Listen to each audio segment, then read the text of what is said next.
Sneakers and Cleats, the podcast.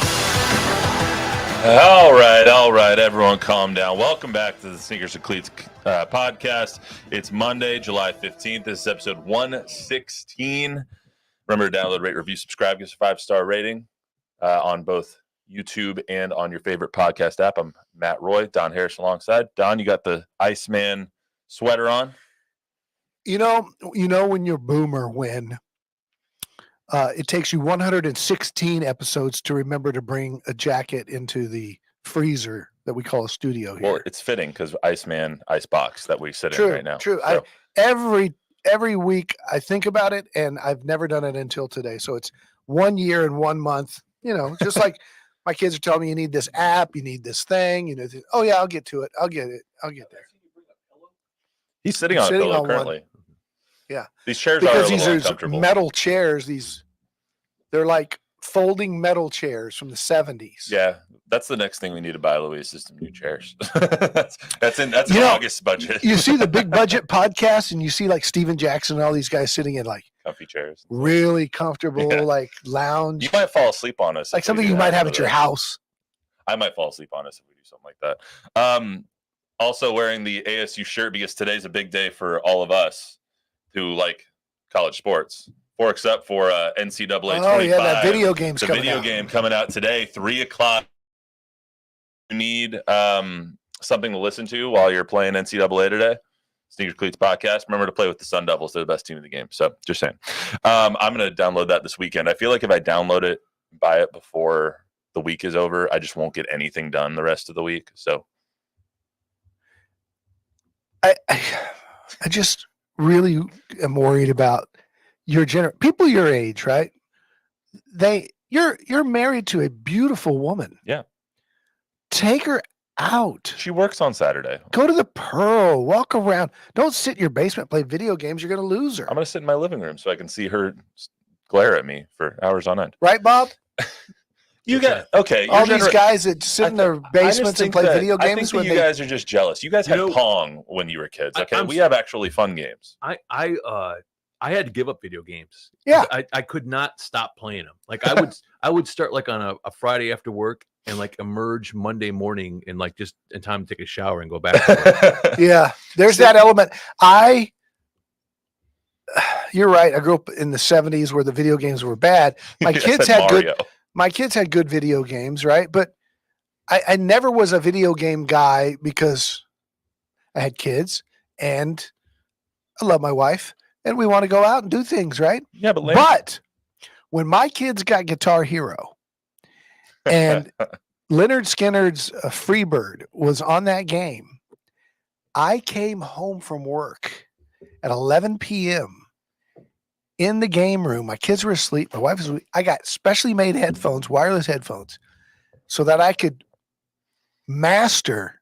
It took months, and I did it just about every night. I was so addicted, but it didn't affect anybody else in my family. See?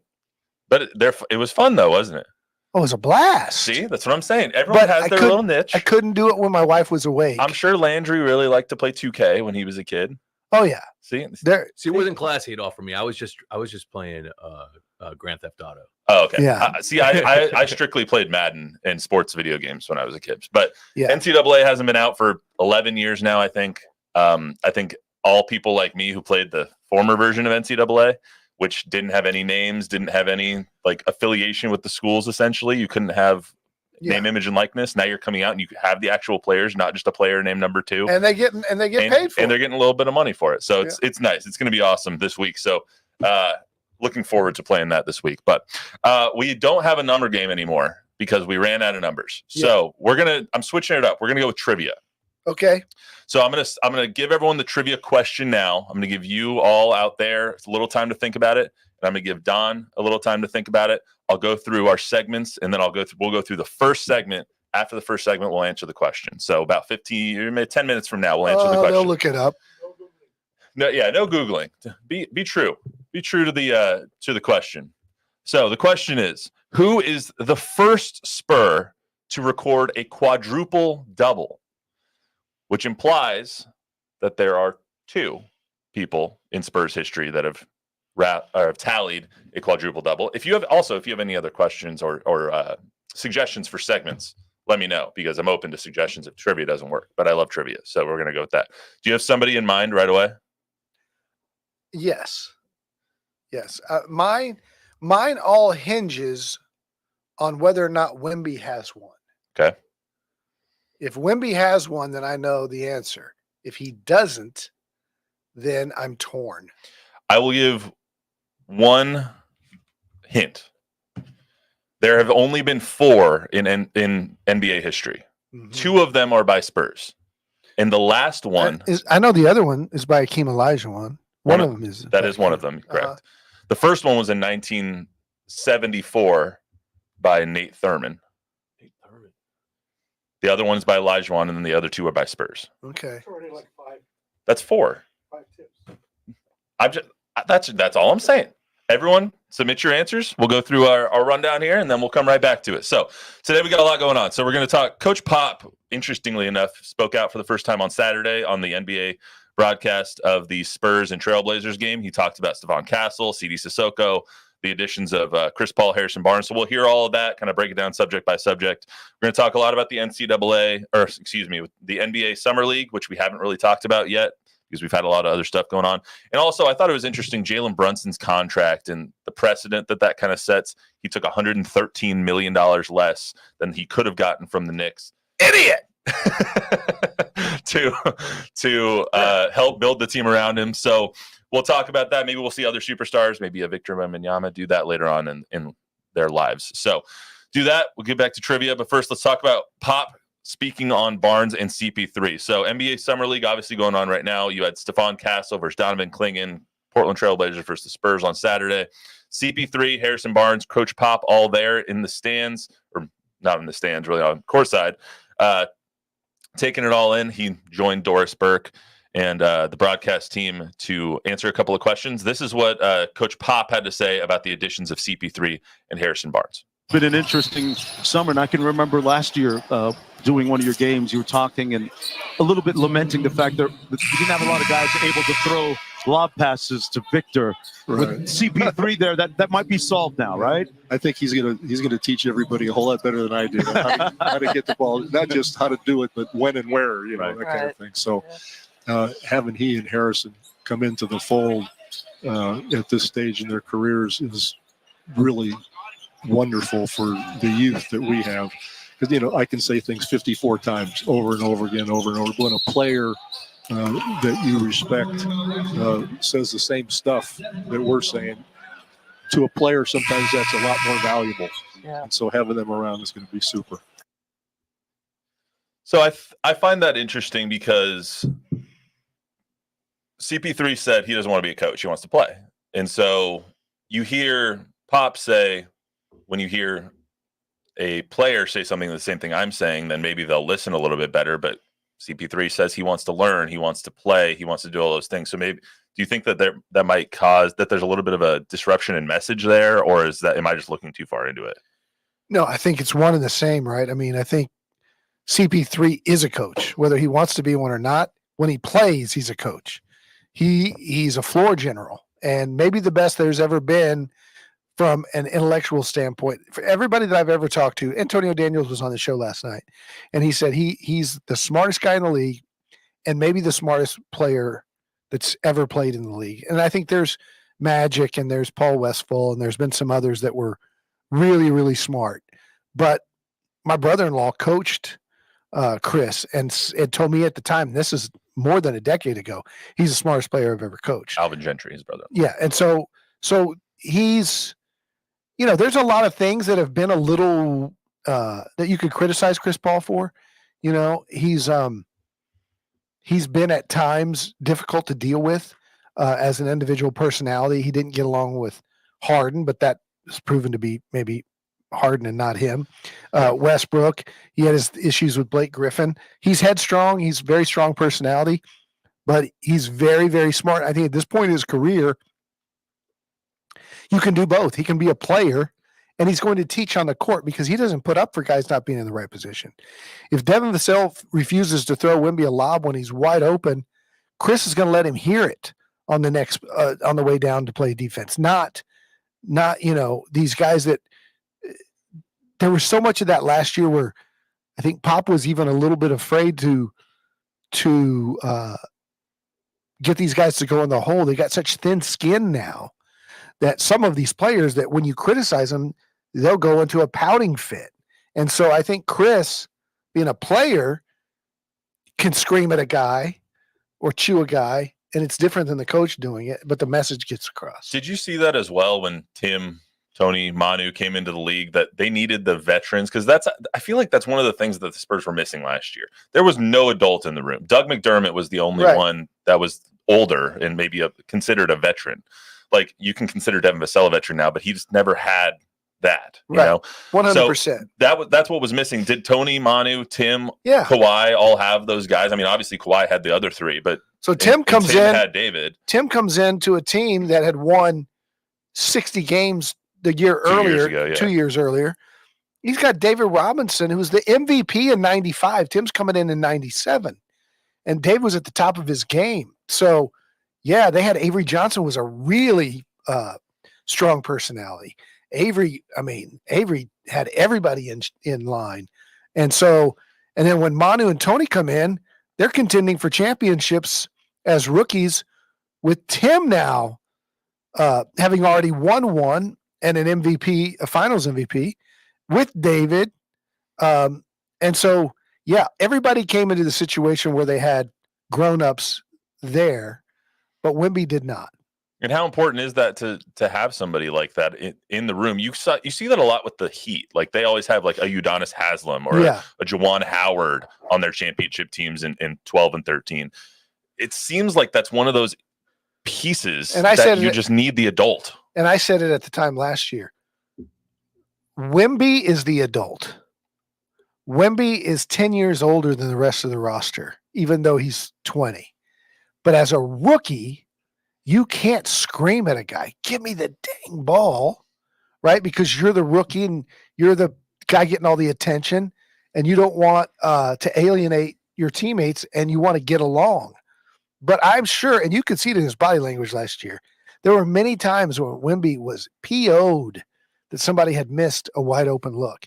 And late in the season, they figured it out, and they kind of figured you could just throw it in the ocean and he'll go up and get it. And they got a lot better at it. But early on last year, when they were in that 18-game losing streak, there were times where Keldon Johnson had a 2-on-1 fast break with Wemby and could have just thrown it up, but instead would drive and get fouled or something. And Wemby's just like, why didn't you throw it up? So Chris Paul's not going to let that happen. I just texted Luis the answer to the trivia question just in case he wanted to put up a super.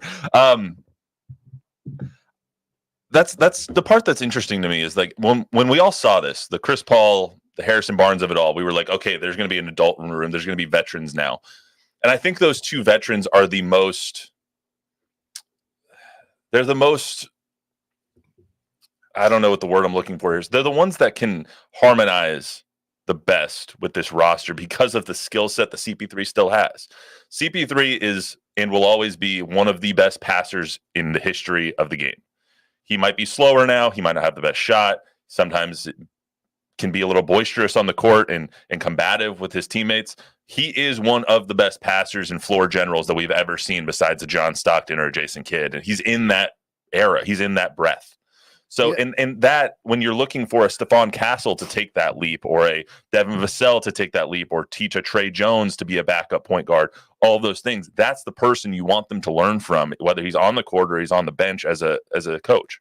I went and watched his tape from last year with the Warriors because I didn't know how much he had declined or not or whatever.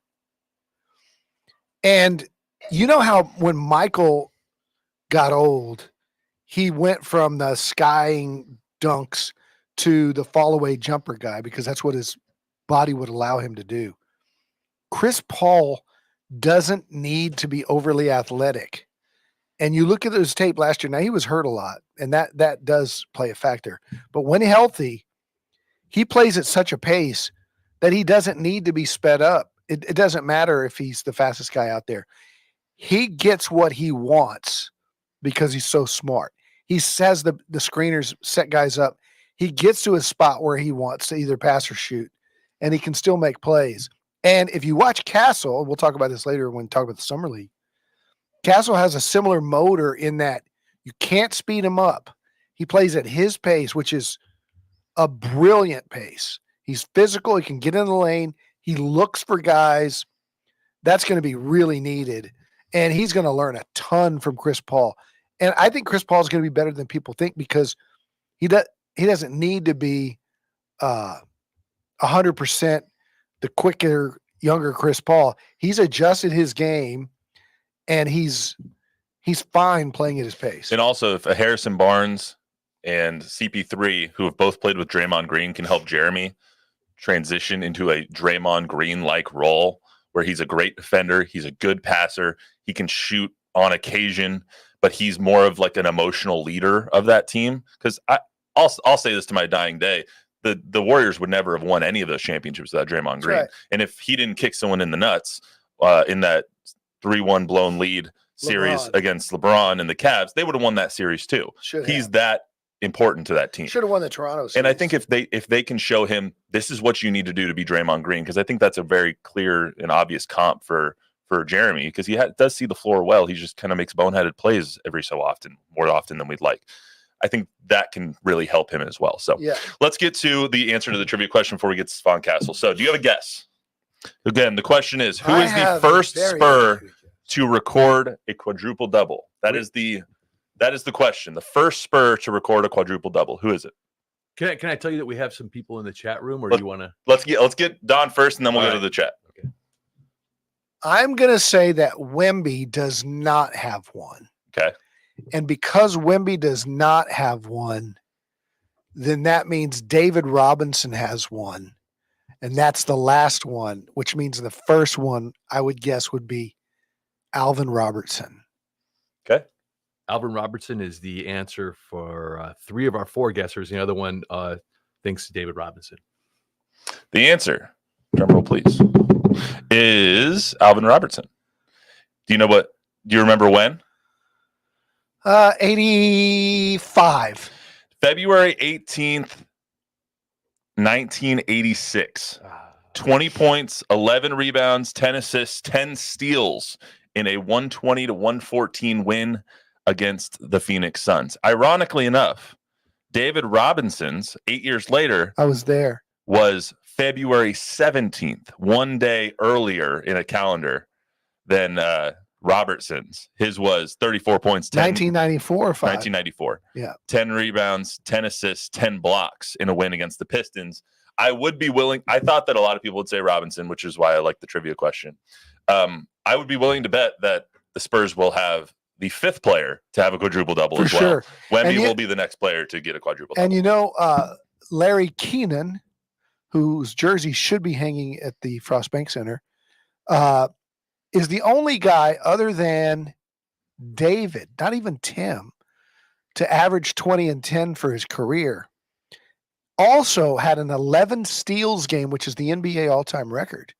So, but I guess that in that game where he had 11 steals, he didn't have the 4th category. It's kind of amazing to me that it hasn't happened since 1994. You had it happen 4 times in a 20-year period, essentially from Nate Thurmond to David Robinson, and then it hasn't happened since. Wemby came real close this year. I think he was 8. I think he had 8 blocks. I think he did. He had 8 blocks in his game, but he was really close. He had a triple double with 8 blocks, and we were all just like, "What the hell?" It's another reminder of how great David Robinson and Hakeem Olajuwon were.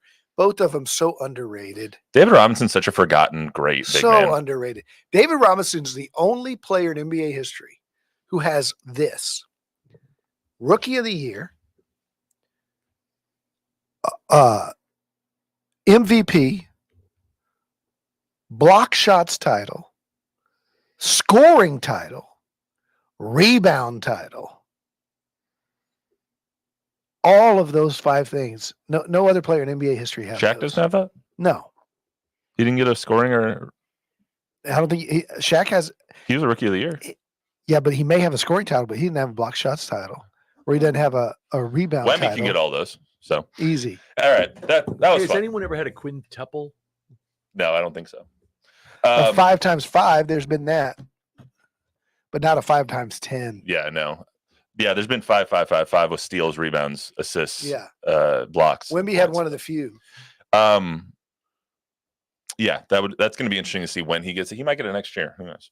But yeah, we're going to do trivia from now on. I like trivia, so I'll start to get the questions to Bob a little bit ahead of time, so we can post those before we get on, and we can get some answers going. But when Chuck's here, I'll try and go more football trivia for Cowboys and whatnot. When you're here, I'll go Spurs trivia. I know you're a defensive player of the year. You're the Spurs guy. So anyway, let's get to Spurs Summer League. So how have the Spurs rookies looked so far? I've actually been really impressed with Stephon Castle. I think Stephon Castle has shown great maturity. What? You and everybody else. I know. I love Stephon Castle. It sucks that he hurt his wrist and he couldn't play last night. They were going to shut him down anyway. They've seen enough. Remember Wemby last year? Yeah, he played the first 2 games. You've seen enough. So Stephon Castle, his shot is not broken very clearly. His shot looks fine. He takes some ill-advised shots sometimes, but he's also in summer league and he's the best player on the team right now. So, and they've told him to be aggressive.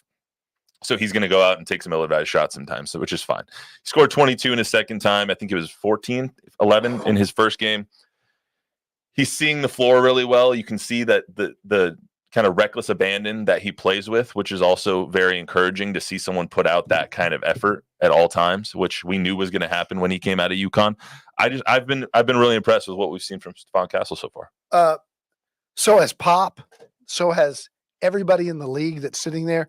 If you've ever been to Summer League, it's every single person in the league, be it assistant coaches, GMs, agents, head coaches, players, all-star players, and to a man, it's not the jaw-dropping that we had last year with Wemby, but there's a lot of people talking already about Castle as Pop is going to have an impossible job keeping him off the court.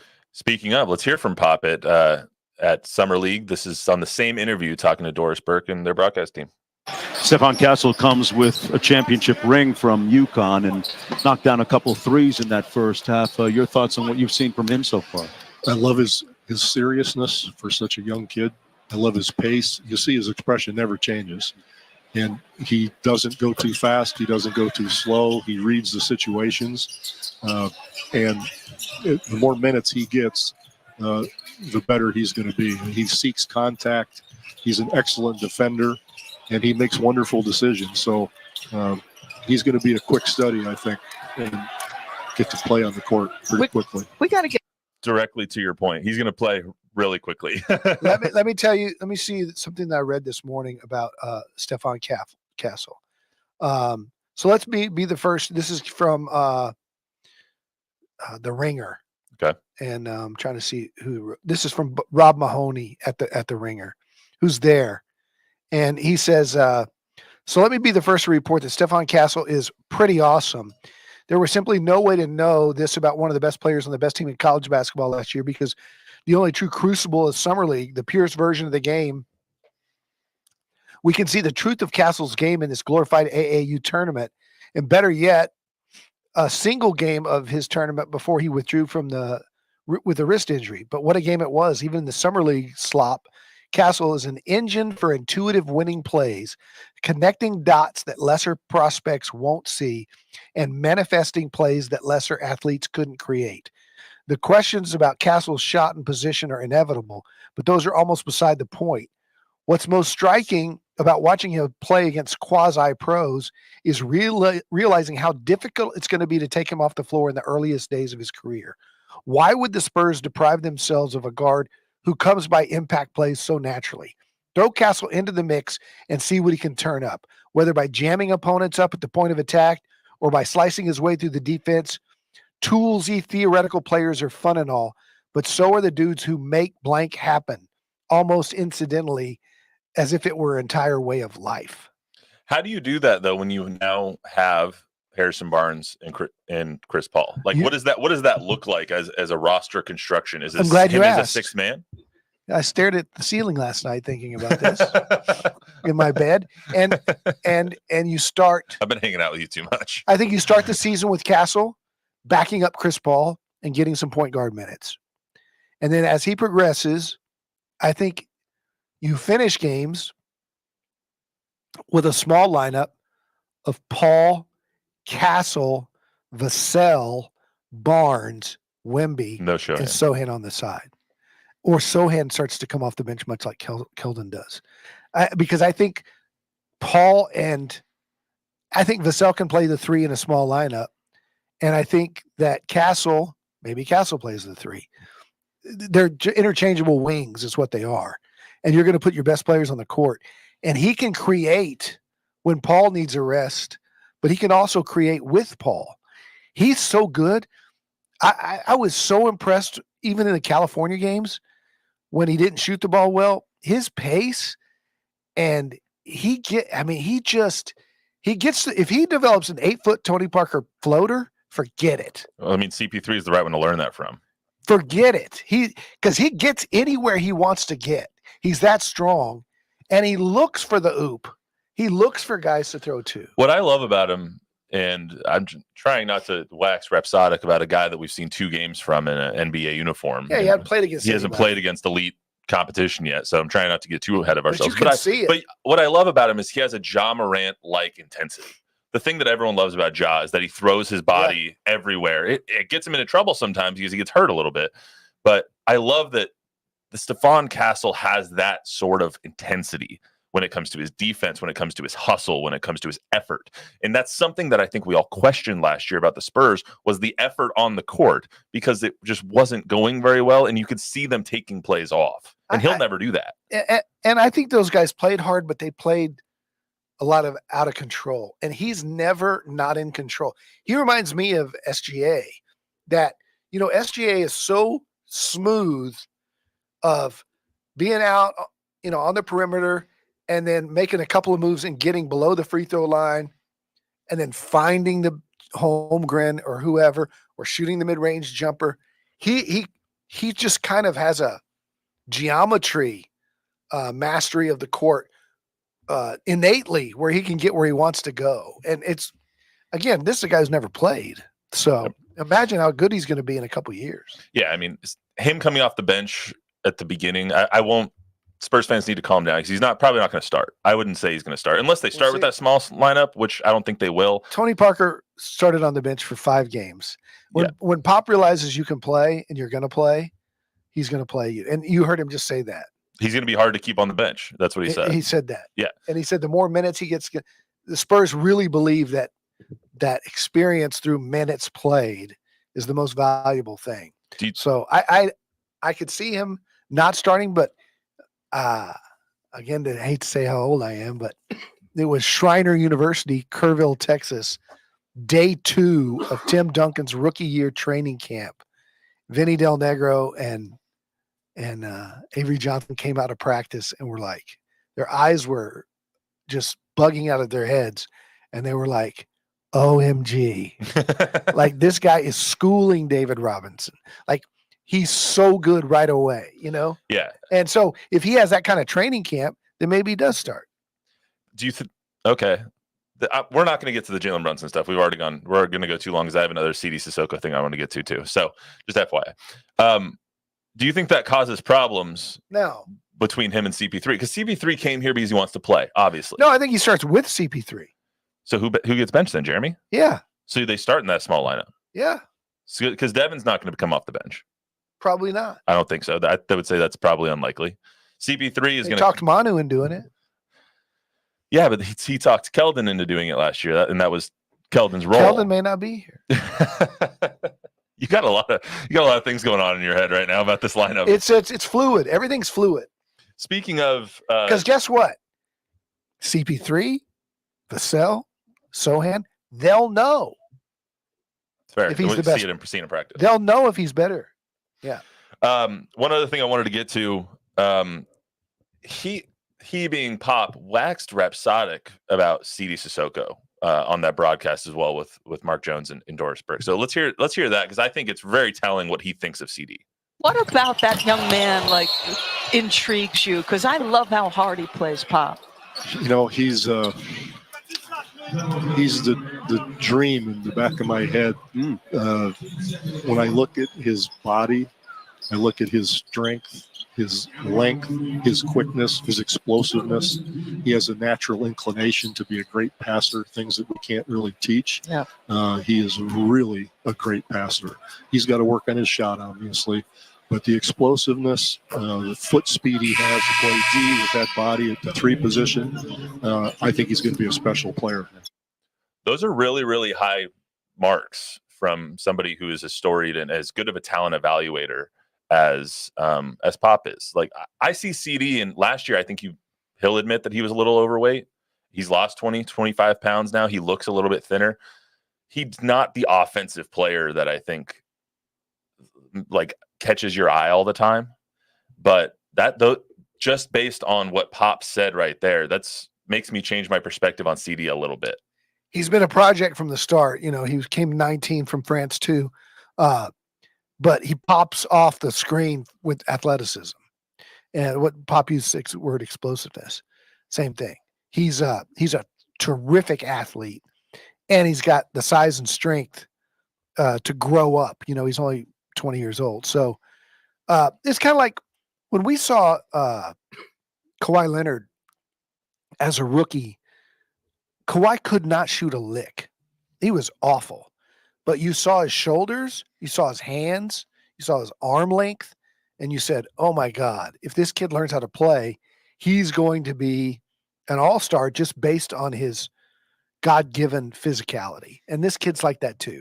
He's different. He's raw from an athletic standpoint. I mean, he's just raw. He has raw talent, but it's potential. not refined yet. Right.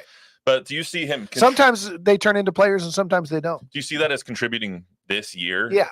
As someone off the bench who can come in 3-and-D kind of guy or D and effort kind of guy, almost like a makeshift Josh Hart kind of player, or a Gary Payton II kind of player coming off the bench in Golden State. Someone like that who can come in, give you energy, give you defense, and give you some hustle plays. Yeah, he'll play minutes. I don't think he'll play much in Austin, if at all. I can see him making a difference on this roster. But to me, you hear there his defense is what Pop likes. Stephon Castle's defense is what they like. Wemby's all-around game, but his defense is what they like. If you're picking up and reading in between the lines, this team was bottom 3rd in defense last year, one of the worst defenses in the league by far. It sounds like they're going to be a top 10 defense this year, but out of all of the emphasis and players that they're getting to try and make a difference on that side. Yeah, it's going to be interesting to see. You know, they've lost Chetty Osman, played no D. He's gone. Minutes for Malachi Blake, this is what intrigues me, is that will these guys be moved? Will they they're playing for their contract lives this year, and I don't know that there's going to be minutes for them. Yeah, and you look at Jeremy, you look at Keldon as well, and they play decent defense. Jeremy plays pretty good defense. Yeah, Jeremy's a good defender. Keldon plays okay defense, but he has a lot of mental lapses where he gives up on a play or something and then scores, and the back door cuts behind him and there's an easy layup. There's a lot of those kinds of things that need to be shored up. But I think when you see the effort from other guys like Harrison Barnes or Stephon Castle or Sidy Cissoko or a Wemby, it picks up everybody else to also kind of put in that effort and stay awake and alive for 24 seconds on the shot clock. CD's fun to watch. CD is fun to watch. He's a knucklehead with offensively, but we need less knuckleheads offensively. Okay. We have a lot of those. Yeah. So he needs to grow, but athletically, he's got all the potential in the world. You know, Velo in the comments has a whole lot to say about CD, agreeing with you about the weight loss and how he looks a little quicker. But he also says that when CD's knee heals, he'll be better defensively. I didn't realize he had a knee injury. Scope. Yeah, he does scope after the season. He's fine now. I think they're still working him back. He said he's like 90-95%, something like that. But he's still working back into shape and all that. Crazy athlete, Dominique Wilkins type athlete. Wow, just can jump out of the gym. And like dunk contest kind of and guy. You don't see that from him, though. You don't see those flashy plays from him, mainly because he played in Austin last year, so we really never saw him. And then look at some of his Austin tape, boy. Yeah, his brief cameo in the NBA at the end of last season was it was good. He's powerful. He is powerful. That's for sure. Yeah. Anything else, Bob? That's all we got. All right, we'll get to the Jalen Brunson stuff on. Shout out Tom Guerrero on Thursday. Thank you everyone for tuning in. We'll talk more Jalen Brunson stuff on Thursday. Chuck, I believe, will be back. He's over at the All-Star game right now, so a little jealous. He's getting to interview all the Texas Rangers. Doing all his baseball geekery. As he does. Biggest baseball fan I know is Chuck McGittany. Absolutely. All right. If you don't find me for 3 days, I'll be in my living room playing NCAA. So, Jordan, sorry. Jordan actually volunteered to buy it for us. So I'm just saying. It's such a great game. Why they she's the not wife of put the it century. out for 10 years? Because they didn't have the NIL stuff. Because the lawsuit, the O'Bannon lawsuit. Oh, I see. Yeah. All right. So now that NIL's here, they're able to have it. So Can you imagine how much money Johnny Manziel could have made? Oh, God. Did you see it? You would have drank it. Brief side note. Did you see that Arch Manning for that EA Sports commercial that he did with Eli? He made 50 to 60 grand. Did you see the It's commercial? nothing. It's a drop in the bucket for him. He's making over $1 million at Texas. Yeah, but did you see the commercial? He was playing the video game. Eli was giving him the play, and then he scores a touchdown, and then he goes, EA Sports, I'm in the game. And he goes with the Longhorns. So I was like, okay. Yeah. And he's getting, all the athletes are getting paid $600 plus a free copy of the game. So why not? The guy who doesn't even suit up is getting mad money. Because he's going to suit up eventually, and it's going to be Eventually. glorious. All right. Anyway, that's all we got for you on today's episode of the Sneakers and Cleats podcast. Remember to download, rate, review, subscribe, give us a 5-star rating, tell a friend, tell an enemy. We will be back on Thursday with more than ever before. Until then, everyone have a good week.